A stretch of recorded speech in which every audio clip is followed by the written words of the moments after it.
Yes, nafikiri hiki kitu sio kigeni sana. Mungu akubariki kwa kutune in tena. Kitu chenyewe ni hiki, unakuta mtu au labda inawezekana hata imewahi kukutokea. Unakuta mtu anasema, "Yaani siku ya leo ni mbaya. Yaani mimi sina raha bwana, hebu mimi bwana mniache." Basi unakuta amekasirikia kila mtu, ameshasema hiyo siku ni mbaya. Tena mwingine anakuambia nimeamka vibaya leo, yani hata sijisikia, ni siku hii mbaya tu mimi. Basi tu. Kwa hiyo hataki chochote, yani achekei mtu, asalimi mtu, simu zikipigwa hata za wanaomsalimia apokei. Yaani anasema siku hiyo nini? Ni mbaya. Sasa unajua Wagalatia sura ya 6 mstari wa 7. Neno la Mungu linasema hivi, msidanganyike.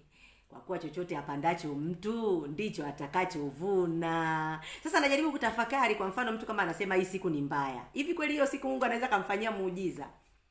Yaani unajua, yani vitu vingine tumevizoea na ni maneno ya kawaida ya kibinadamu. Yaani watu tunasema kwamba yani ni kama tunataka hali ikiwa nzuri ndio tunaamini mambo yatakuwa mazuri.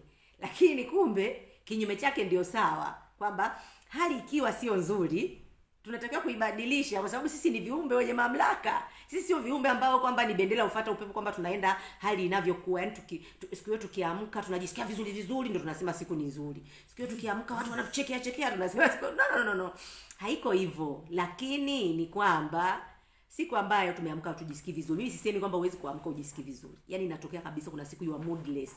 Yaani hata hujui ni kwa nini, lakini ujisikii tu vizuri.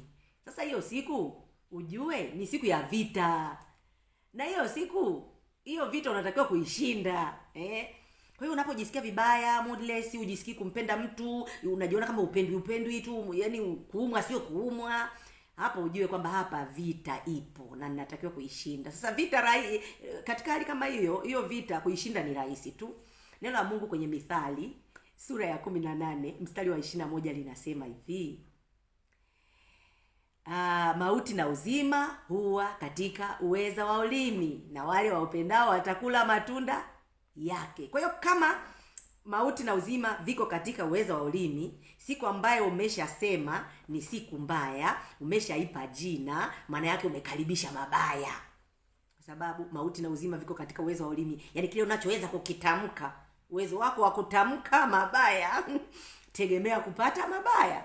Na ukiweza kutamka mema, maana yake unapata mema. Ndio niliyokuambia ile kwenye Wagalatia, anachopanda mtu ndicho anachovuna. Lakini pia mauti na uzima kwenye hii mithali inasema huwa katika uwezo wa ulimi. Kwa hiyo kuweza kutamka kinyume na hali ni vita, sio rahisi. Unaamka unajisikia vibaya. Mara unajua kuna mwingine anajisikia vibaya kwa nini? Kuna kitu gani kinanichekesha.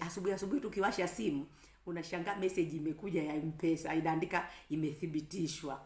Alafu sasa hiyo M-Pesa yenyewe kumbe ni M-Pesa faida shilingi 122. Sasa wewe ulikuwa unategemea hela, unatamani ile ingekuwa 122, lakini sasa wamekuletea nini? Imethibitishwa kutoka M-Pesa faida.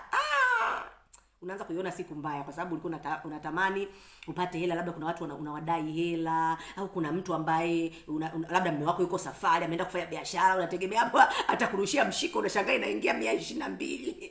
Kwa hiyo unaanza kuiona siku mbaya. Kumbe hivi tunazosema siku mbaya ni kulingana na vitu, yani tunaangalia vitu vinavyotuzunguka.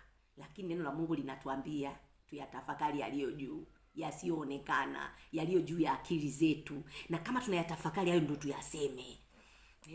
Kwa mwezi uliopita nilistruggle kifedha, nimepambana, hela zangu zimetawanyika tu, lakini huu mwezi ninautamkia matokeo makubwa ya kifedha kwenye maisha yangu. Kwa hiyo haijalishi vitu vinavyokuzunguka. Kwa hiyo nikaona sio vibaya nikikushauri, kwa sababu neno la Mungu lipo ili tuliishi, na tukiliishi linatuletea matokeo chanya.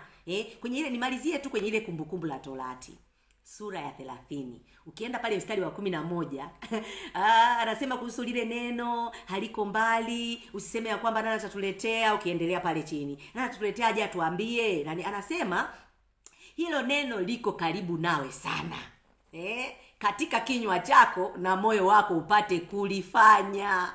Kwa hiyo ina maana kwamba kwenye kinywa tuna uwezo wa kulifanya neno la Mungu. Tunalifanyaje? Yani tunalitendaje? Maana yake kwa kuliamini, yani kwa kutaka kulipa nafasi litokee. Na neno la Mungu, kwa sababu sio kwa namna ya akili, Unashangaa kwamba unatamka mafanikio kwenye mazingira ambayo yanasema hamna kufanikiwa. Alafu kwa sababu neno la Mungu lina nguvu, mafanikio yanakuja. Yanaweza asije leo, lakini umeshapanda mbegu. Unajua ukipanda mbegu, hauwezi kwenda kupanda afu kaenda kufukua ukavuna. Ukienda kufukua utaipata ile ile mbegu iko vile vile. Lakini wenye akili ya kupanda na kuvuna wanafanyaje? Unafukia mbegu, unamwagilia, unakuwa unapalilia, ikianza kuota mpaka inakuletea matokeo makubwa ambayo ndio product ya maisha. Kwa hiyo yale maisha, nimalizie, maisha unayoishi leo, tunayoishi leo sisi wote ni matokeo ya kile tulichopanda.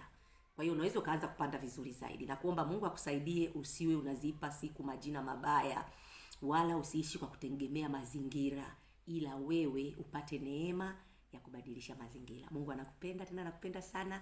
Ubarikiwe. Ni Pastor Josephine anakutakia heri na baraka za Bwana. Amen.